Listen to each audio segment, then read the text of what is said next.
Good evening. I'm coming to you tonight from the place where I'm standing, which is here.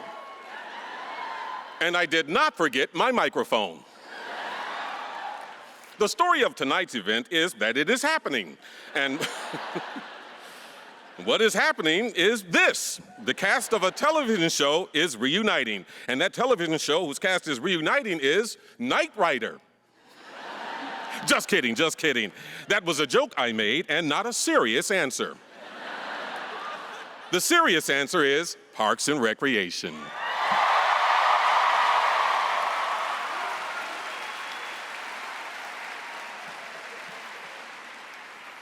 I'm holding for your applause and you seem to be done. And so I will continue speaking. Now, the entire cast is here, which is appropriate because they were the people who appeared on the show. So true. And now, ladies and gentlemen, without further ado, let's bring out a different person. A person who will be your host for the evening, and that person is named Patton Oswalt. Oh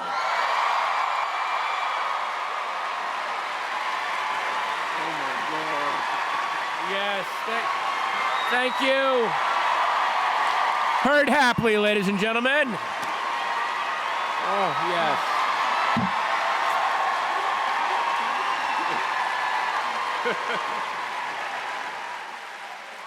Oh my goodness. Thank you guys for coming. Interior Millennium Falcon. Wolverine is fighting with HR Puffinstuff. Oh, I lost the other 17 pages. Folks, thank you guys so much. This is the second time that I've hosted the Parks and Recreations panel at the Paley. Let's bring them out, shall we? As April Ludgate, please welcome Aubrey Plaza.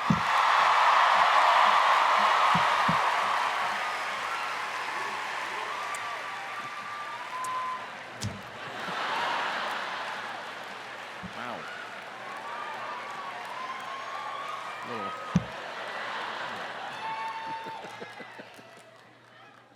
She did that for luck. As Andy Dwyer, Chris Pratt, ladies and gentlemen.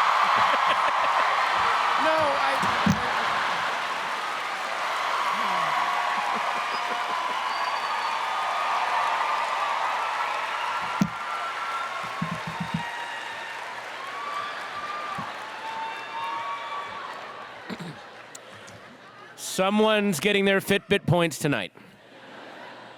As Tom Haverford, Aziz Ansari.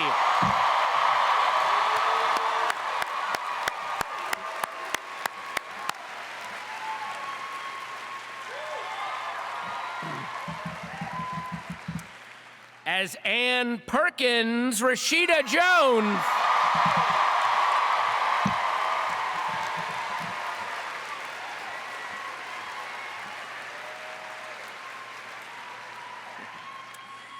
As Leslie Knope, Amy Poehler.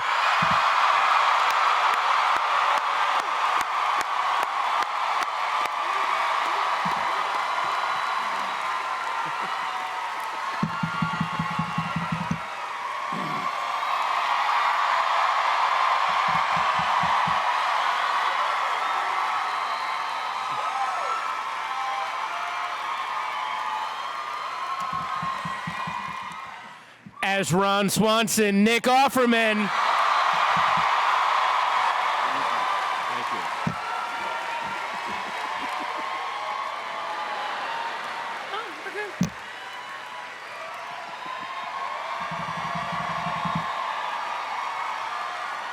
Wow. As Ben Wyatt, Adam Scott.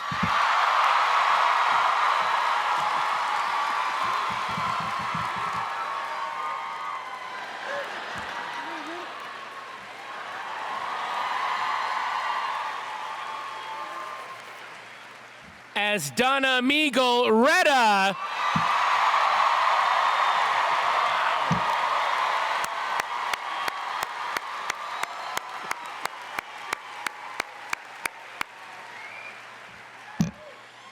As Chris Traeger, Rob Lowe.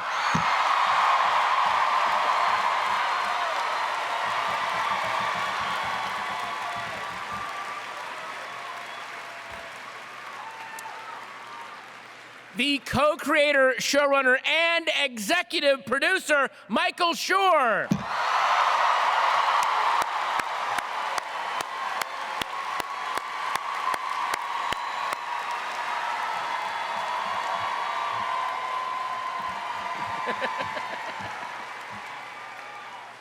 And as Jerry Gergich, Jim O'Hare.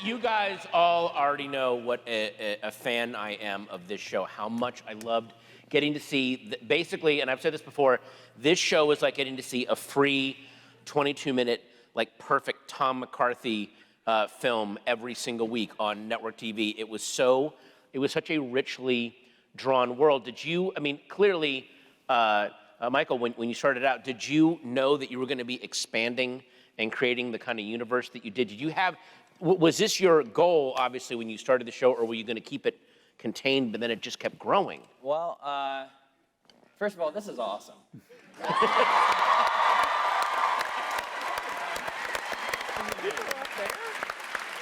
Thank you all for coming. No, obviously we didn't know, we certainly didn't know we were going to get to expand it to the level that it expanded to. We thought we were getting canceled like all the time. So like, but the goal, when Greg Daniels couldn't be here tonight, he has a little note we'll read later. He couldn't be here, he's in Vancouver shooting. But when he and I set out to create the show, the idea was, he had adapted The Office, and The Office was a fictional business, and so we decided to do, there was private sector, so we decided to do fictional public sector. And then immediately it became like, oh, if this lasts for a while, it can be a whole world. It can be, if we're going to invent a fake town, and we'll have a fake government, and we'll have people who come to these meetings, and we'll have newscasters, we'll get Bird Happily types, and God. And so that, it was the dream. The dream was to just build it out and to keep seeing the same people kind of cycle through. We never imagined that it would be on for 7 years and that we would actually get to do that. And by the time we were done, we had all these, like, just hundreds and hundreds of people. It was like, it became like The Simpsons, where there were these minor characters who just, at any moment, you can just go, oh, this is perfect for Joan Calamezzo or whoever to come in. Yeah. So the fact that we actually got to, the show stayed on the air long enough for us to get to that point is just a crazy fever dream. I can't believe it happened. Yeah, it is almost, in some ways, even more than The Simpsons. You have the geography of this town in your head, and at any given time, you would flash onto, oh, Kirk Fox's sewage trash man character must be dealing with the aftermath of this scene that I'm, like, you knew who was gonna have to deal with. So I want to start with Amy on this and then kind of go to everyone. How much input did you have in your characters once they were written and once you began performing them? You guys clearly kept bringing different things to these characters. They're all so alive and real. So how much input did you have along those lines? I think we all got a lot of freedom to really play around and expand and dig into who we were playing. But I do think that also we brought a lot of ourselves, I think, to a lot of these characters, because we really had to play things quite real, being it like a documentary style. So I think there was a real combination of characters already on the page, thought of and written, and then whoever was kind of wearing the suit filled it out, you know. But I'm just, I'm totally overwhelmed.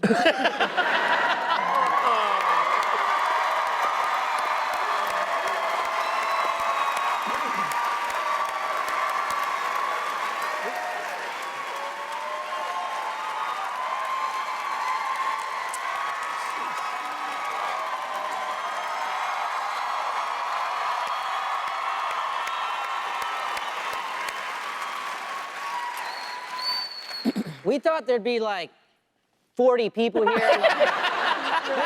like Cat Williams coming later or something? Yeah, there's no band or anything. Yeah. I mean, I remember reading an interview with you, Nick, where you said that you met someone that you based Ron Swanson on. It was someone that you either saw, interviewed, or you interacted with who basically was Ron Swanson, and you kind of brought a lot of that. It was a guy that kind of didn't like government or kind of hated his job or something, or? No, Mike and Greg, when they were creating the show, met with a government official in Burbank, and that's all I'm allowed to say, who, her name is Julie, Julie S. Yeah, Julie S. No, that you're gonna find her. Her name is Jay Stevenson. Got it. That's fine. They found a city official who was a libertarian and who hated the government, and that was the impetus. And it was a woman, interestingly, and that was the impetus for Ron Swanson's stance. Well, we did a lot of research, and we said to this woman, let us ask you a question. Like, we have this design of a character who is in the government, but is a libertarian and literally wants to, like, bring the government, like, down to the ground. Like, literally at the level of, like, at one point, Ron Swanson has a talking head where he says he wants to get rid of stoplights. So we said to her, we were like, is that insane? Is that too crazy? And she was like, no, I'm a libertarian. And we said, really? And she went, yeah, I'm aware of the irony. And so we were like, all right, well, that didn't exist, and that's all we needed. But to your question, though, I would say, especially for both of those two there in the middle, like that, their characters, their Venn diagram of who they are as people, and this is true for everybody, of who they are as people and who their characters are, it's not a one circle, but it overlaps a lot. And you know, Ron Swanson became Ron Swanson because the writers took a trip to Nick's real life wood shop where he was making things with his hands and arms, just like making things. Yeah, and like he was like, well, here's the canoe I just built, and we were like, and we all felt very weak. We felt very weak and frail, and you know, this gentleman here, when I met with him to talk about him coming on the show, he had just been part of a group of people who had bought into the Miramax library. That's right. And I said, how does that happen? Like, how do you become a person who is the kind of person who can buy Miramax? And he said, I'll tell you the story. I was literally on a yacht in Cyprus.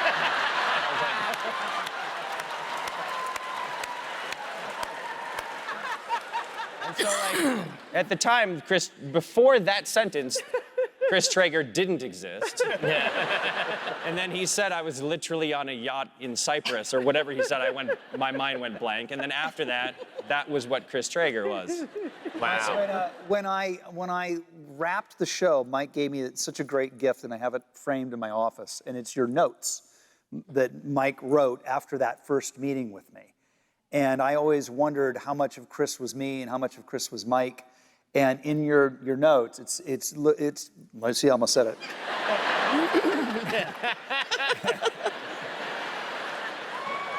Yeah.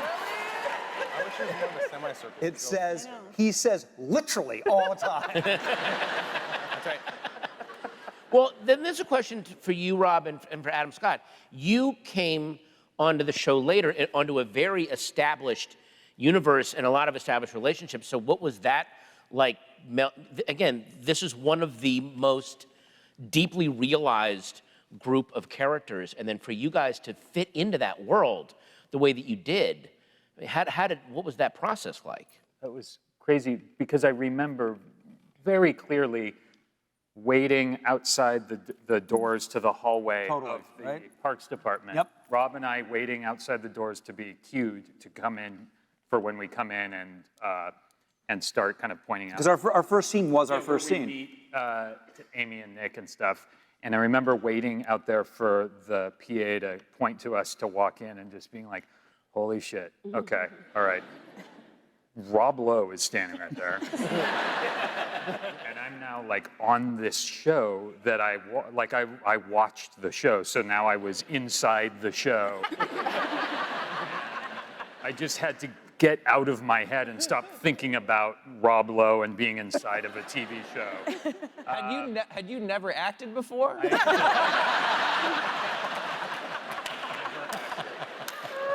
So it was very scary. Now, Chris and Aubrey, April and Andy's relationship.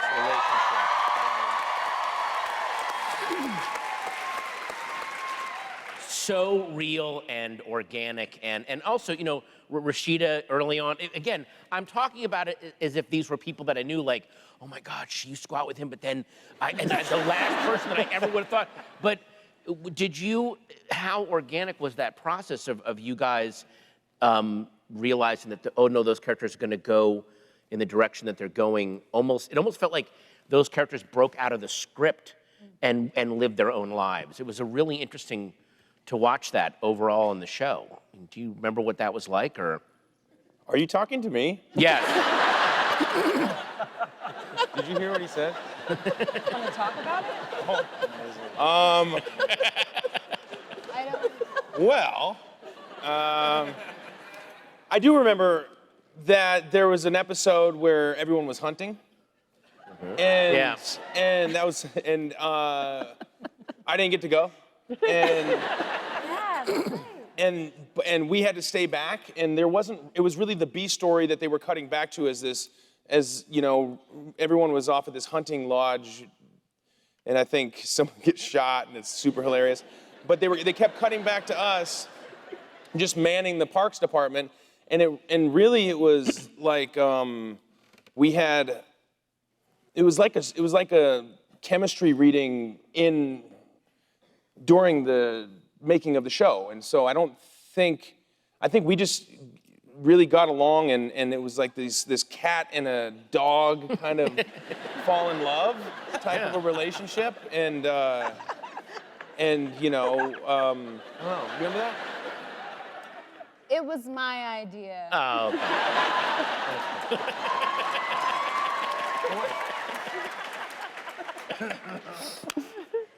That's true. Yeah.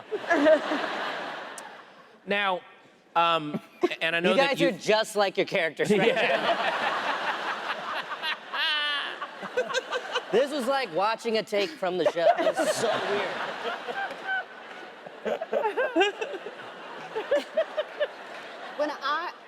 From what I remember, and I really don't remember like anything. There was an episode before, I think it was the finale of the first season, where we were in a group huddle or something. Eating a cake. Eating a cake. Yeah. Maybe? Sure. And I know that we had cake in the last episode. Yeah. So. sure, you remember that. And there was something about, you were talking. about my- I was talking about my band. You were talking about your band, and you were trying to describe the kind of music, and the whole time I was just going like, I'm into this. Whatever he's saying, I'm into this. I understand exactly what he's saying, and every Yeah. other character was like, I don't get it. Yeah. And something I like think that. the idea, well, it came from like maybe the instinct was, you know, Andy's music was so terrible, and Yeah. nobody should like it. And in the spirit of irony that sort of dominates her persona, I think she chose to be like, no, I really like that music. Because that's the last thing in the world you would expect from me, is to like this guy or this guy's music. And then And then I was like, that's cool. She likes my music. Yeah, no, it wasn't hard for April. Oh, stop. Yeah. And now,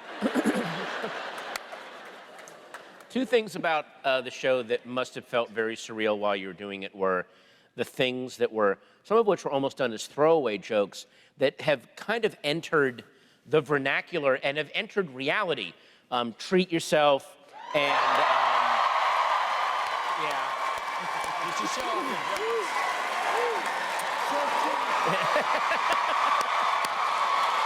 Yeah.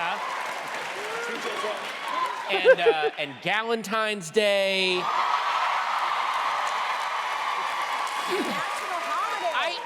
I even think there's certain people that I see on Instagram that are these weird fitness gurus, and it's just Chris Traeger. They watch this character and go, and they're building multi-million-dollar empires. How did that feel when a thing, the Swanson Pyramid of Excellence, people like post that all the time. Like, how does it feel when that kind of gets away from you and becomes a reality people are living in? Dude, I've been doing this a long time, and it took me being on the show to finally get a catchphrase. And I was so excited. It's like, it's my version of what you talking about, Willis. Yeah. Exactly. And yeah. it's I think someone told me that they, again, I almost said it. They literally.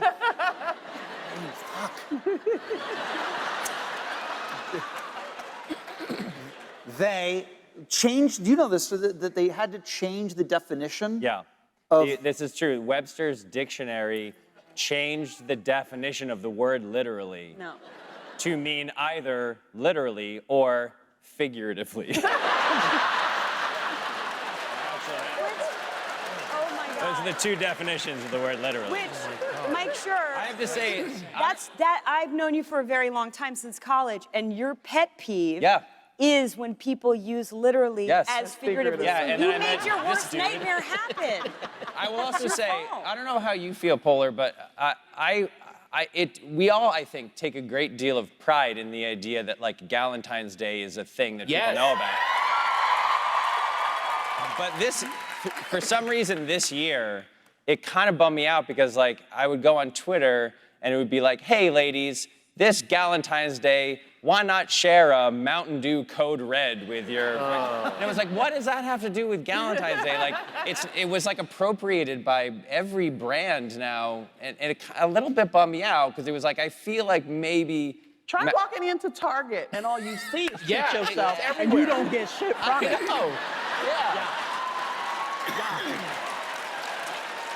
You two should literally get like 31 cents every time anyone says treat yourself. Yeah, it's obnoxious.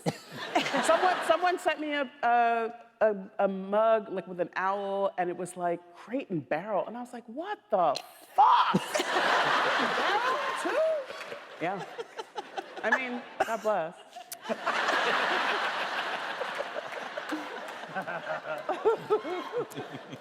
And then the other thing, beyond stuff from the show, kind of leaving the show and existing in the world now, is, and I'm sure you've been interviewed about this all the time because I've seen articles about it all the time, how horrifyingly predictive this show was to our current situation. Is that a pleasant sensation, or is it like, oh dear God, maybe, like, how does that, you basically, you called the 2016 election, for God's sakes. Didn't you call World Series? Explain yourself, Amy. The Cubs was a good. The Cubs was good. Okay, that was good. That was insane. The Cubs was the bright spot. Yeah. Yeah. Yeah, if only we had Bobby Newport at the helm. I would be fine with that.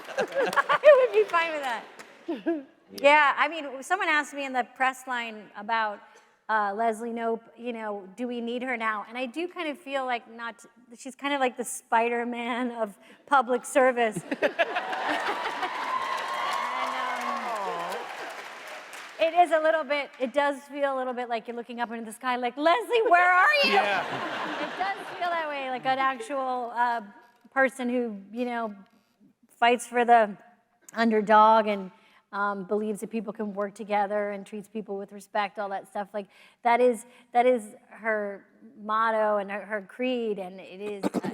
I kind of do wish she was around, but she would not be able to have any access to the White House, probably. I don't know, but I don't know. I think it was a. And remember, we started the show post-Obama. Right. It was very, a very hopeful, optimistic time for a lot of us, believing that change could happen and that, the face of our president was so different and our world was going to be different. And so we were starting that show at such a different time. It would be really interesting to be starting it now. I don't know, or great, or the same. I'm not sure, but. Yeah. And then, of course, the other big thing that I'm sure a lot of us thought about watching the two Firefest documentaries was Tom Haverford and John Ralphio. I mean, my God. It is, and pardon me, it is literally you guys' company, but real. We're But real. that like Whoa, entertainment. there's so many things like when I'm like, oh, like that seems like something Mike and the writers would have come up with. Like Tom and John Ralphio were definitely buddies with Billy McFarland. And then like the other day I was reading about like that college admission scandal. I was like, that's some Eagleton shit for sure.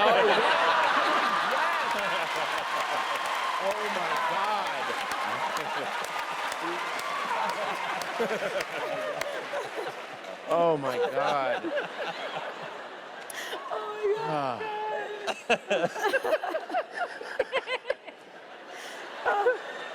One of the Firefest documentaries just used clips from. Oh yeah, Yes, they that's did. right. It was just you two ding-dongs in a big white room, like playing basketball with Detlef Schrempf and Roy.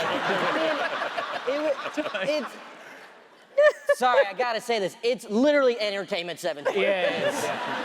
That was like the thing. I remember when we went into film in the Entertainment 720 offices, there was like a video of a yacht. And I was like, what's this? It's just like, is this footage of a yacht? That's what those guys did. Yeah. They did. It's almost like, it's like they watched the episode and went, oh yeah, we could do, like in their mind, Yeah. it was a blueprint. They didn't see it as a, Here's the plan. oh my gosh. Yeah, if Tom and John Ralphio, like, they could have gotten Ja Rule. Like, Yes. you know what I mean? Yes. They could have found their way to Ja Rule and been like, we're golden, we got this. Now, Jim.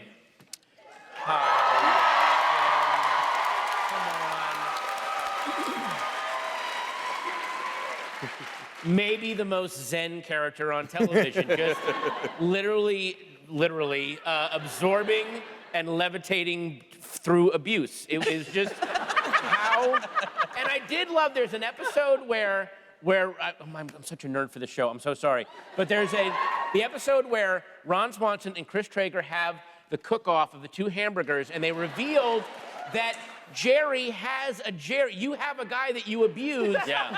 What was Absolutely. his name again? Kyle. Yeah. Kyle. Yeah, and you're like, would you shut up? And he like, That's right. oh, he has one person he gets to kick down on. Imagine Kyle's life. Yo, God. Yeah. Horrifying. Yeah, it was great. Yeah, he's married to Cindy Crawford. Yeah,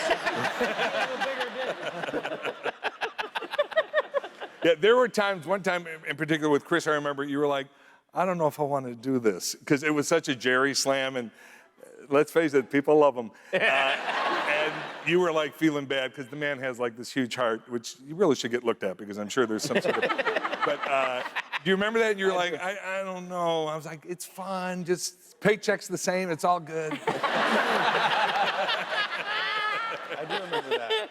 Now, you guys would always do a thing called the fun take. You would do the scene a few times. Fun run. Fun run. Fun And was that from the get-go you would do the fun runs? Yeah, right from the beginning. The idea was always, you block out a certain amount of time to shoot any scene, and we shot the show in such a simple way. It was 2 cameras, what's called cross coverage, which means you're shooting everybody. Everybody's on camera all the time instead of only shooting in one direction, so someone's got their back to the camera and isn't really in the scene. And the idea was always the last 5 minutes is like, you tried to finish the take with the scene with 5 minutes left, and then you would say, do whatever. And it led, like, usually it was a mess. It was usually filthy. Yeah, it was usually super filthy. A lot of blooper reel stuff came from it. But yeah, that was always the goal, was to reserve 5 minutes for the actors to just do whatever they want. And sometimes, like, things happen that we would go, oh, wait, let's use that. And we would do another full take of the scene with a new line or a new joke or something. I tried to bring that technique to the next series I did. I went and did a CBS procedural called Code Black. And I was like, guys, we should do a fun run. This man's heart is dying. He's pronounced dead at 7:31 p.m. Ah! They didn't work at all. Just didn't translate somehow. It's not for every show, yeah. It's not for every show, as it turns out. But how many iconic, memorable moments came from the fun runs, though, that where you were actually surprised that, oh, this is now part of the show, or... Stop Pooping was fun run. Yeah, really? right. That was fun run. I would say, I feel like anytime we all get together, I feel like I need to tell the story. It wasn't actually in the fun run. The other thing we did was we would say to the actors, like, there are certain jokes where it's like, this is what we're writing, but, like, do something different every time. And, like, with Aziz, it would be like, we'd write a reference to some rapper or something, and it was just a signal to him of, like, this, you got this, man. Change this every time if you want to. But in one of those moments, Chris Pratt improvised the greatest joke that we ever told. I have to tell the story, even though it deeply bums me out because I'm a writer and I should be able to write things that are as good as this, but I have never accomplished that. But it was when Leslie had the flu and Adam was leading her out of the office, and Norm Hiscock, who was on the set at the time, said to Chris, just, you know, as we're walking by, you say whatever you want. And the storyline was that Andy was filling in as Ron's assistant, and Ron liked that because Andy was so deeply incompetent that nothing was getting done. And so they passed by him, and Leslie has the flu, and she's miserable, and she's bundled up. And as she's walking by, Chris says, "Hey, Leslie, I typed your symptoms into the computer here, and it says you might have network connectivity problems."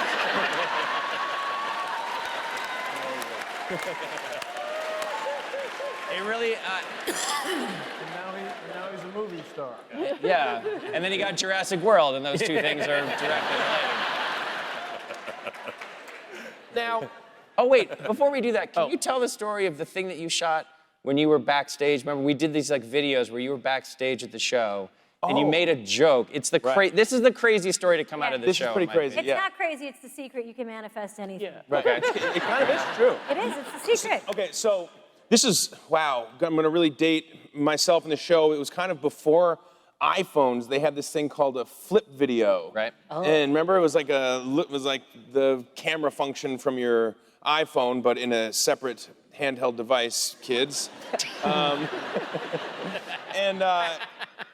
Someone came up to me and they said, "Chris, will you do some behind the scenes for Parks and Rec's website?" Which is to say, everyone here said no to this task. I did it. And so it got to me, and I was like, "Great, this sounds good." And I was making a video in my trailer. I'm covered in dirt, and I was just kind of improvising this bit, and I, as I was making the phone, I got a real text from whomever at the time, and it beeped, and you could hear it in the video, and I said, "Oh, just getting texted by," and this is 4 years before I got Jurassic World, maybe even 6 years or something, and I said, and you can watch this video online. If you watch it online, it's going to be a lot cooler than this story, but I'm like, I will continue. And I basically said, "Oh, it's Steven Spielberg. Here we go." Because at the time, that was fucking insane that he would know me or give me a job. And I said, I'll have to I'm in the process of doing Parks and Rec, and I'm doing this behind the scenes video, and I'll get back to you about Jurassic Park 4. And I hit send. And then, like, 5 years later, I was in Jurassic Park. wow. My God. This show did predict things. Now, then, you know, all the fun run stuff, all the great, you know, comedic moments, but then there were really, really amazing, heartfelt moments, not just heartfelt moments, but serious oh, I should maybe rethink my life moments. The one that was the most surreal for me, I remember watching this, it's the episode where John Larroquette guest starred. And Valentine's Day. Valentine, yeah. And it's Leslie was dating Justin Theroux's character, and there's that whole thing where he's going to reunite Leslie's mom with this boy, that's the John Larroquette character, and it's a huge disaster, and Justin's saying, oh my God, it was so hilarious how awful that was, and what a great story, and Leslie starts to realize this guy is kind of shitty, like he's not that good, and out of nowhere, Leslie and Ron Swanson have one of the deepest conversations where he goes, he's a tourist. He's just here for the story. He doesn't care what he wrecks. And it was such do you know when you're writing a scene like that, like how do you fit that? Because then you go back into the comedy, and also comedy is leading up to that moment. Is it a struggle because it felt so natural and real. It did not feel like, oh, we're grinding the gears to get to this moment. It totally followed where the characters were going, and it was pretty stunning to watch. Well, that was part of the design of the show, honestly. And this came from Greg Daniels at The Office, he was like, look, it's not easy to do this because it feels like sincerity and honesty and gooiness is like the opposite of coolness, you know? And Greg was always like, we're gonna take a chunk of time in every episode of The Office, and we're gonna just carve it out and say, like, there aren't gonna be jokes here. There's gonna be some kind of like sincere, emotional thing going on between the characters. And it's hard to do because it feels like gooey. It feels like, are people gonna think I'm not cool if we write this stuff? But it was so, obviously for that show, it was like, that's why people still watch that show. Like people still watch Friends for Ross and Rachel, and they still watch The Office for Jim and Pam. And so from the beginning, that was just the design of it. We did a lot of it with Leslie and Ann. A lot of the show, yeah.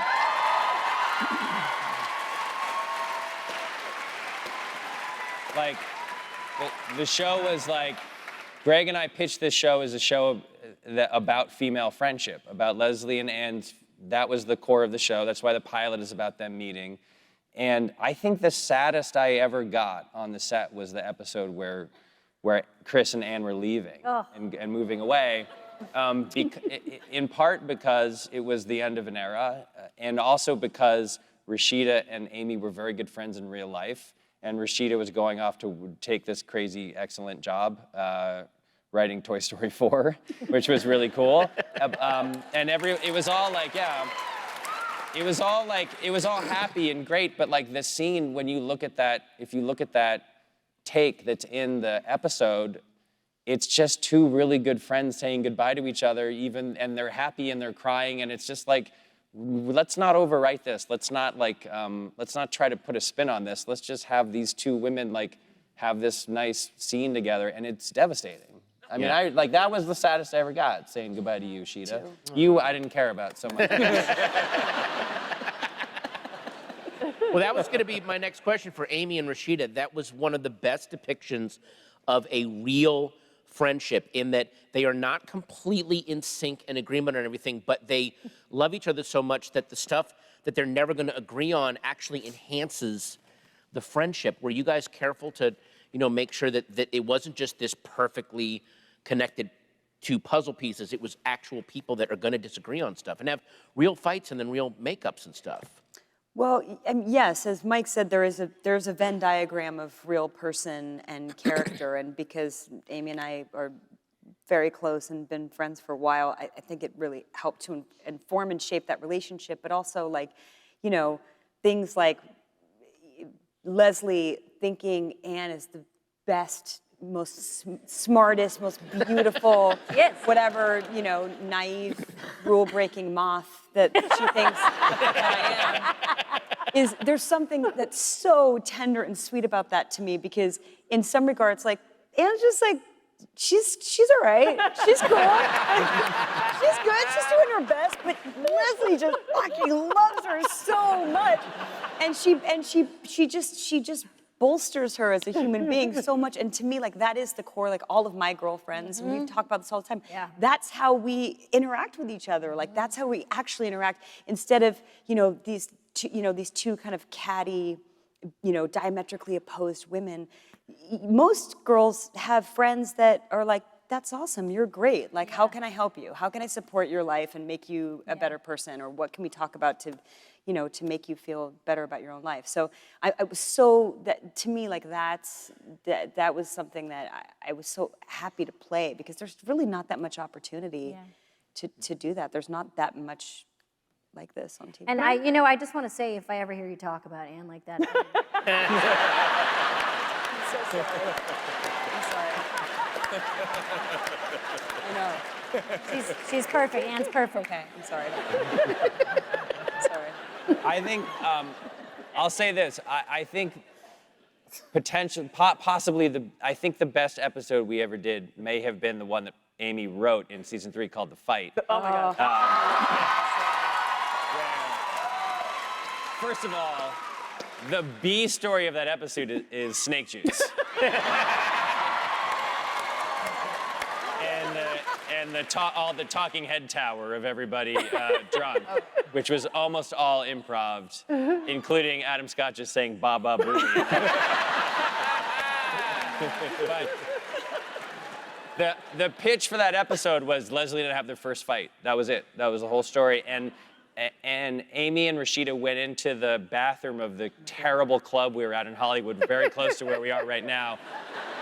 And they just like lived in a fight between those two characters, and we just chopped up chunks of it. They were almost entirely improvising, right? I think, Poehler? I don't remember. I don't remember but I remember just loving doing that scene and that day, and it was such a. Oh, that was such a fun episode. Just ripping into each other, and then when we just stitched together like chunks of like that's like the realest moments I think that we ever shot on the show, because it was just the two of you being like, this is what would happen if we fought. It wasn't calculatedly writing down and trying to like move the plot forward. It was just like these two women who love each other and care about each other are just really drunk and they're just tearing each other. And then you're talking, and it's so funny because you're like, I didn't even do one thing. I did one thing. You're just saying the word one over and over again. Yeah. But my favorite was coming back the next morning, and Anne is fucking so hungover.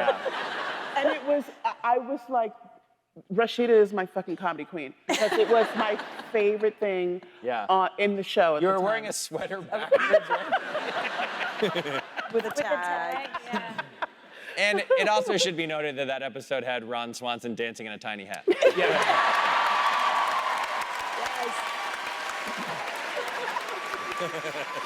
Which, by the way, the gif of that is my most received gif when one of my friends is happy about something.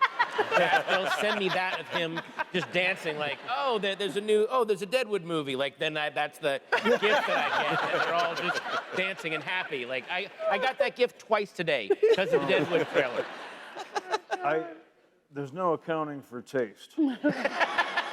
Amy also directed that episode, and the whole...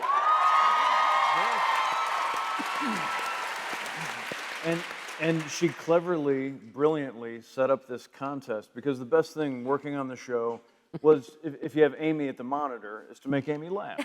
Right. And so she set up a contest where everyone got a turn to try and crack up Amy. And that's where all of those came from. Where I was like, check this out. Wait. Aubrey, give me your hat. It was April's hat. Or Janet Snakehole, excuse me. That's right.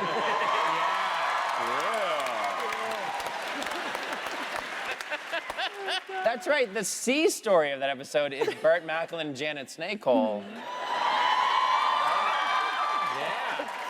That was a winner.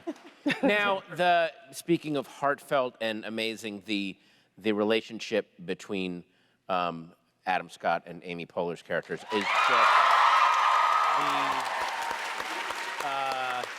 it's two political wonky nerds who have found each other, and they are so unabashed in how much they love each other, and the proposal scene was, I remember reading the Onion AV Club did it, you know, they would do the recaps of the show, and then they did a whole other article just about the scene where he proposes and how you went, oh, but yes, of course, like it's so real and emotional. Like how many takes was that? How many? I mean, it felt real. I was sweating on that. I was so nervous that Yeah. day. You were too. We were nervous. It was a big deal. Yeah. And we were like not really hanging out we weren't on set. talking. We were Yeah.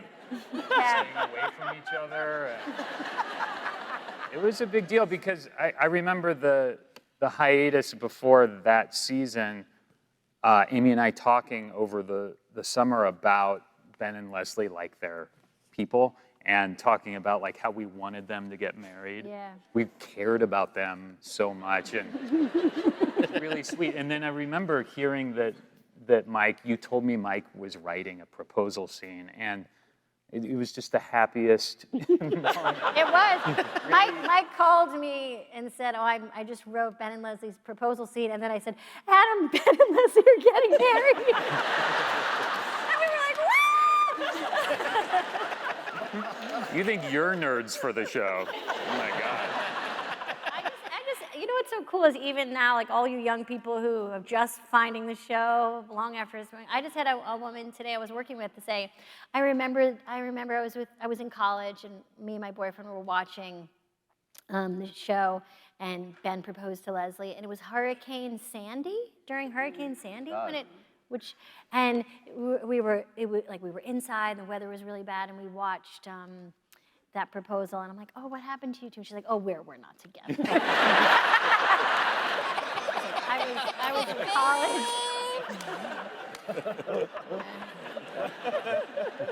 I just was. That's sweet. I was just now thinking. It's a nice story. Yeah, it's crazy. I wonder what the experience is going to be for people who, especially as you said, this younger generation coming up, a lot of whom have experienced a huge chunk of this show in GIFs on Twitter or from like out of context, but and by the way, all of which are very, very illustrative and do the job in nailing emotional moments. But then if they go back and actually sit and watch the show and see how they all, I wonder what that experience would be like for someone that young to see that. And because it is, it's so, oh God, I'm not making any sense. It's so universal how, all like I remember when Ben Wyatt, I really related to everyone loved little Sebastian except Ben Wyatt. Because I've been there where everyone's freaking out and I have to go, I better not tell, I don't know what is going on, I don't know why. And that is such a real, and especially now, I think that is a very, very real experience. I think a lot of people have to deal with. You know, that was so real. It was funny, but it was very real. I still don't get it.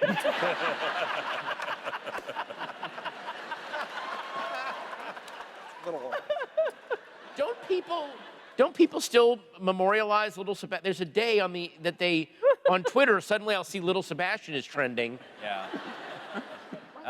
Yeah. That Little Sebastian lived on past the show. Yeah. It was one of the things. I should also, I want to shout out director Dean Holland, who directed like 30 episodes.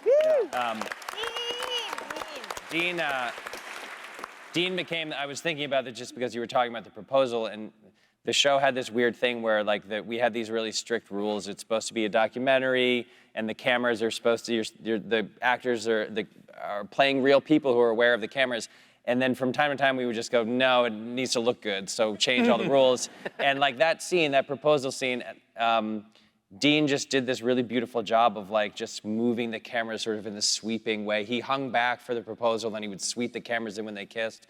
We gave Dean all of the big important episodes that we needed, like something really special. He was a very big part of the show. I'm talking about him like he's dead. He's not dead. He's fine. He's just busy. He's dead to us. R.I.P. Dean. He's probably here. Is Dean here? I don't know if he's here. I just got a text. He is dead. Come on, Jim. Just got the text. Wait, who? Dean's dead. Jim, who texted you? What? I know a lot of people, Mike. A lot of people. By the way, Jim, I remember I flew from New York to LA and you sat behind me the whole time and I didn't realize you were there until we landed. And it was such a damn it, Jerry moment. It was so perfect. And then I think I posted a picture of us on Twitter, and everyone just started going, "Damn it, Jerry!" Like right there. How did he miss you? I hear "Damn it, Jerry" all day, every day. Not as much as I hear Ann Perkins. Okay, yeah. I hear "Thanks for ruining the Harvest Festival." Which he did. I did not. It was Wisconsin. I remember we were at it was really fun. Once we started, there was this moment when the show, where we were like, oh, we might not get canceled.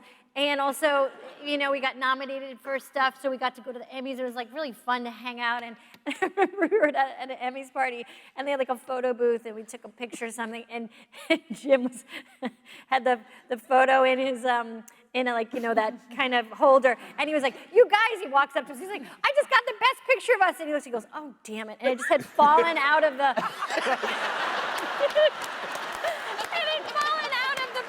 Paper holder just in a fancy party, and he went to go look for it. It was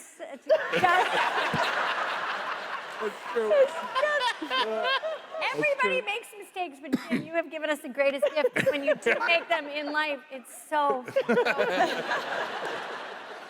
Have any of you ever visited Indiana? You've been there. You've been to the town. And You're up there. I got us.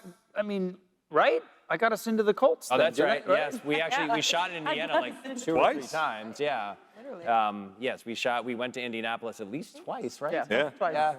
I went to Indiana University, and they have murals. Yeah, it was so cool, but they have murals that are terrifyingly similar to the murals in City Hall, where I was like, this is allowed? This is not okay. Yeah. Like, what is this? There is some stuff on those murals that did not get shown for a very specific reason. There was some, I mean, the thing of the slaughter being covered up, there's some way darker, maybe this shouldn't be up here, or I remember how amazing that stuff was. Where are those murals? Did they just get tossed, or do you know where they are? They were enormous. They were like 10 feet tall and like 20 feet long, and so there was no place to put them. I mean, the day after the show ended, literally the day after the show ended, I was editing, and Morgan Sackett, our longtime producer and director, Morgan. He came into my office and he was like, "Hey, they're bulldozing the set. Do you want to go down and watch?" Oh. And I was like, "No, no, I absolutely don't. That's horrifying." Most of that, I mean, most of the set was just that's what they do. They move on. It's a heartless business. But this bears mentioning. Nick Offerman, without telling anyone, salvaged all of the doors in the set. We had these big oak doors. He took all the wood from all the doors, and he made us canoe paddles. Oh my! That have the seal of Pawnee on them. Oh. So they're beautiful. Yeah,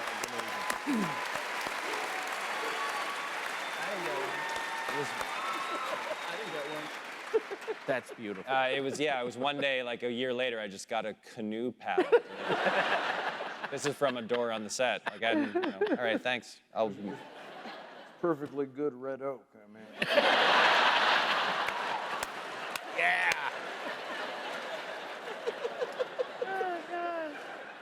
Now, I have never, again, just today, HBO announced the Deadwood movie is going to be on May 31st.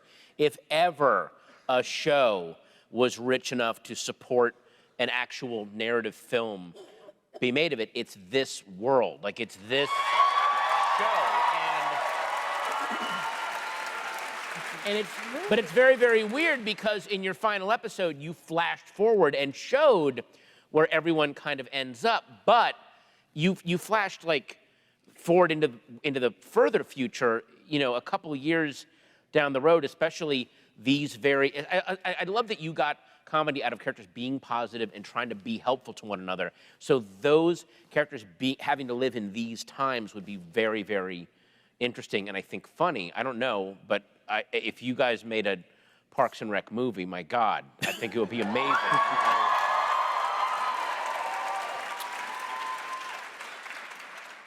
I think that, in the world that we live in now, nothing is ever gone. Everything comes back and is cycled through again. And, you know, I would only say that I think we would just everyone on this stage, and like 6 other people, would have to feel like there was a story that needed to be told. Like there was, and part of what I felt personally, I won't speak for anybody else, but what I felt was the show had an argument to make, and the argument was about teamwork and friendship and positivity and being an optimist and not getting cynical and believing that people can do good and believing in the power of public service and believing that if you work hard and you put your head down and you have good people around you who are part of your team, that good things are possible and you'll achieve the things that you want to achieve. And I don't feel like we left anything on the table, really. Like, I feel like the show sort of made its argument, and we also, and maybe this was like a preventative measure or something, we did jump like into the year like 2074. Yeah. Like, it was like, we see like Jerry's funeral, he died at the age of 100. Peacefully in his sleep with holding the hand of his wife, Christy Brinkley, who looked exactly the same. Exactly. Yeah, she looks She said to me, "Oh, look, they gave me little wrinkles. I'm looking like a corpse. little tiny little lines."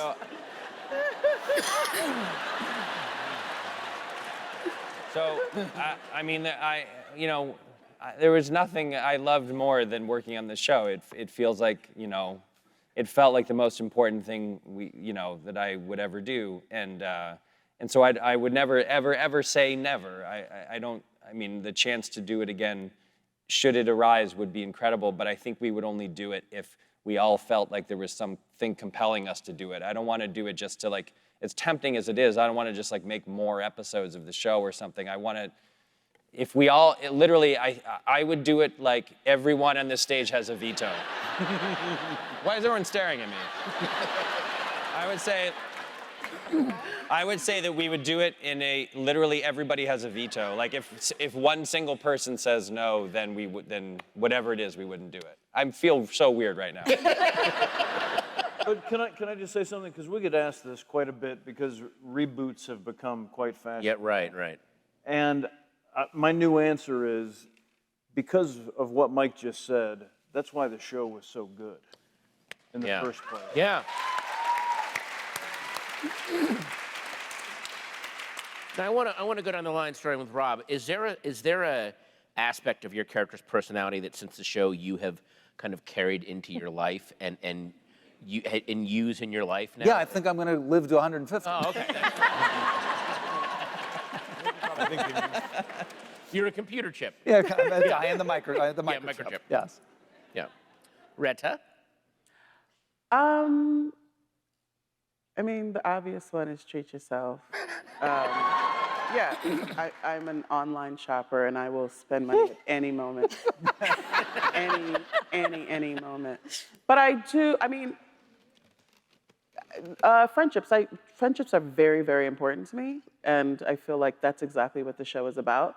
So, but I mean, I feel like they were important to me before, but if anything mirrors my parks life, that would be it.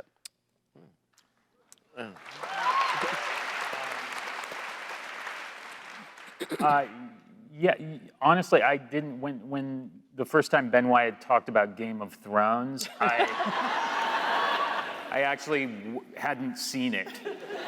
That's the kind of actor Adam is he? Seriously, Is that good? go back and watch those episodes. You can't tell that I haven't seen the show. I don't want to brag, but it's not a big deal. But then after mentioning it a couple times on the show, I started watching it and could not be more into Game of Thrones. Yeah. You also create a coach. Kind of conversely, after the show, I cleaned up my diet. There were some habits I had to get rid of in the interest of longevity, but there was one inexorable force in the whole world of the show that I resisted as best I could. And finally realized that I had to simply give in to the powers of Tammy 2.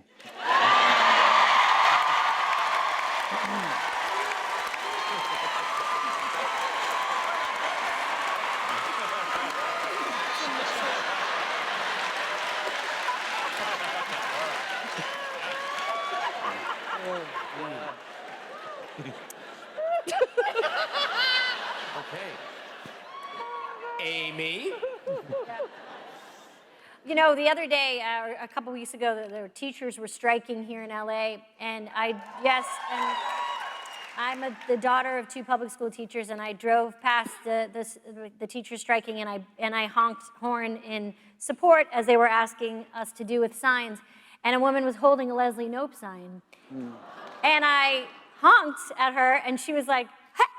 and I was like, "Hey!" and then I went, "Hey!" and we both were like, "Hey!" and it was just a great example of how that character has gone on to represent so many things that are I think, far and above what we would have ever imagined it to be. And so, Leslie was really, really good for my mental health, for my physical and mental health. She really, playing her, getting to come in and tell everybody how great they were, and also get to boss everybody around. The combination of those 2 things was like, it really, really did extend my life, I think. It really did. I really think it did. So,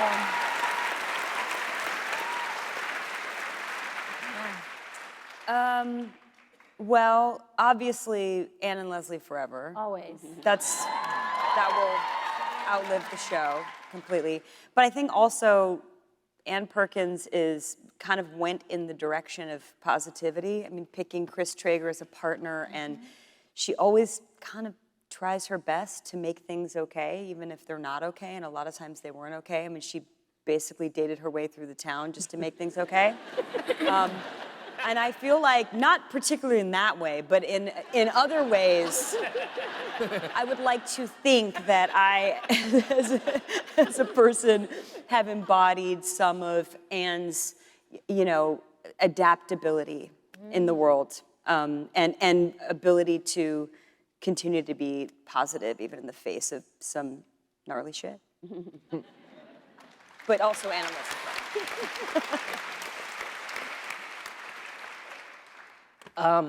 When Mike described just kind of the mission of the show and the ideas of teamwork and working hard and staying positive and just kind of in the face of negativity, just kind of putting your head down and doing the work, it just made me realize like how much I internalize those ideas in my life after Parks. And you work on a lot of different sets, and we've all moved on and done different things. And me and Alan, one of the writers from Parks, we went on to do our show, and we really tried to capture. Oh, thank you. But we really tried to capture what we took from Parks' experience. And it's really true. If you follow those things, you can make great work with great people and have a wonderful time in your life and make something you're proud of. And so I thank Mike for that, and I thank all of these people for influencing me in that way. Yeah.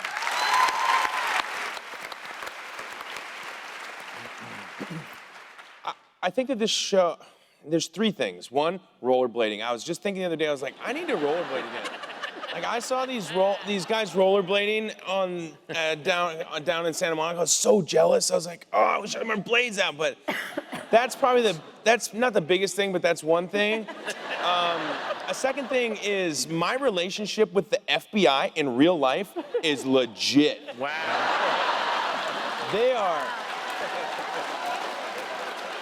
I think maybe even especially now, I think they're just really happy to have someone in the zeitgeist who's like, I love the FBI. I want to be in the FBI. Like, I'll go to a city and I'll go in a hotel room and the FBI will have put together a care package and leave me a care package in my hotel room. I don't know how they got in there, the FBI. They're the FBI. I think it's the FBI. But FBI has stuff, hats and cups and stuff, FBI stuff. Like, not like the stuff that they use, but it has their logo and stuff on it. They might use it, but that's number 2.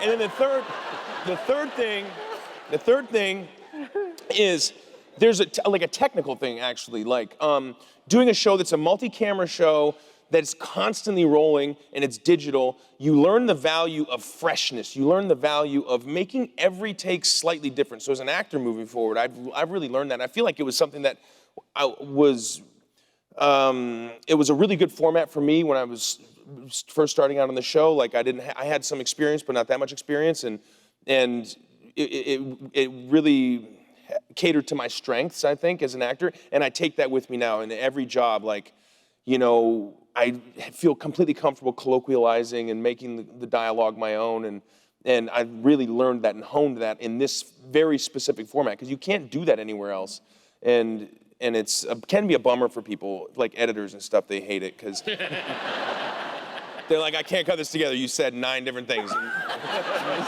None of it's on story. You fucking wasted everyone's time. But I'm like, I'm too big to fire, so... Yeah.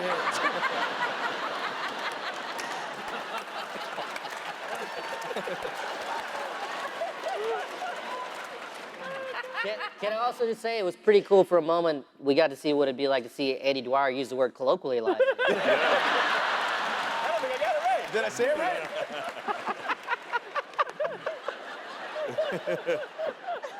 Oh, man.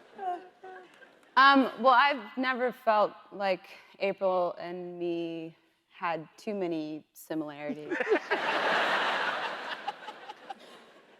But I feel like I have done some things that she would be proud of recently. I did a satanic ritual on live television for the Independent Spirit Awards. So bad. I think she would have liked that.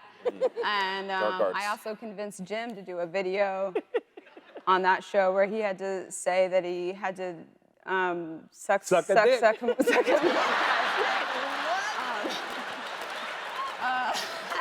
Wait, what? And he didn't even question it at all. I literally was in the writer's room going like, I gotta find someone to do this video. And I texted him and said like, I'm gonna need you to do this video and I'm gonna send you the monologue and you have to memorize it in 2 days and we're shooting it. And he just went, anything for you, Aubrey.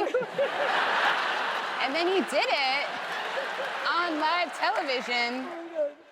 And it was just so nice of you. Oh my God.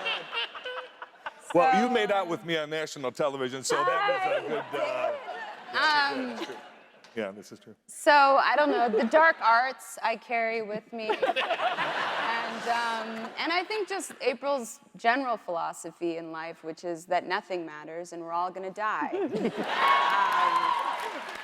So who cares about anything at all? Whew.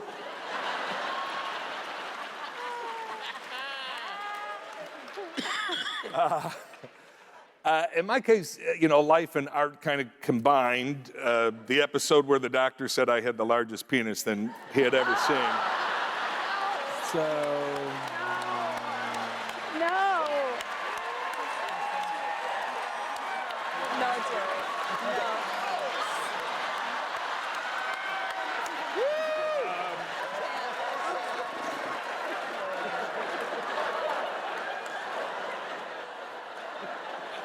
You know I have no pride, come on.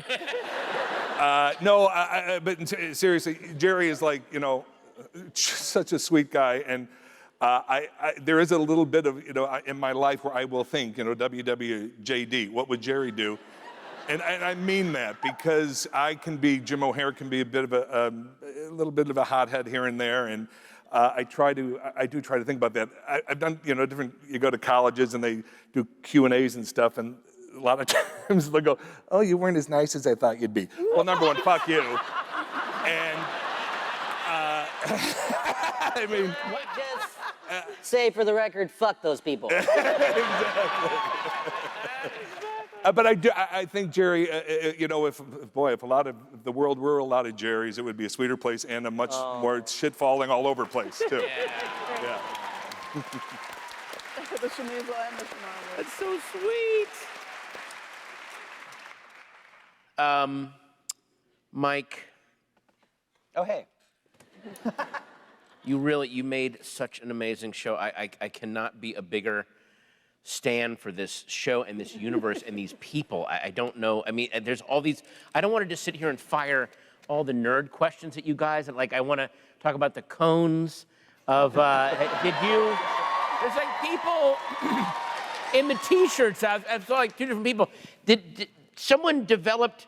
Didn't someone reverse engineer the game just from watching the episode or something? They did, and then they never actually ended up getting it all The together. professional board game makers did make a version of Cones of Dunshire just for us. Yeah, yeah. I always feel like I have to tell this story too. Dave King, one of the writers, was the guy who wrote that episode, and he's a board game enthusiast. And a woman named Julianne Robinson was directing it, and I got so excited about the Cones of Dunshire, which was just like our cold open. It didn't really factor into the rest. It was about how Ben was losing his mind, and he was like making. And as a joke, but also kind of seriously, when we sat down to talk about the episode, I said, Julianne, I don't know you very well. This is the single most important thing we've ever done on the show. And I was kidding, but I don't think she totally knew I was kidding. And so I got into work one day and they were shooting that scene, and I got a note that said, Amy wants you to come to set. And I went to the set and I was like, hey, what's going on? And she was like, we've been shooting this fucking scene for like 4 hours. Like, I don't know what's going on, but like we can't. And Julianne was like nervously like, I need to make sure I get this right because it was, and I was like, oh no, I'm sorry, this is nonsense. I'm sorry. This is not. Julianne would come out and go, just to remind you, these cones, so when you move to the right, and I was like, what? I have to know the rules? Yeah. Yeah, she was it was 100% on me, but it turned out really good. Yeah. Oh my God, that's like the philosophy of the show in a nutshell, right there. That's it. You know what? That is a perfect place to end, ladies and gentlemen. The cast of Parks and Recreation. Thank you guys so much.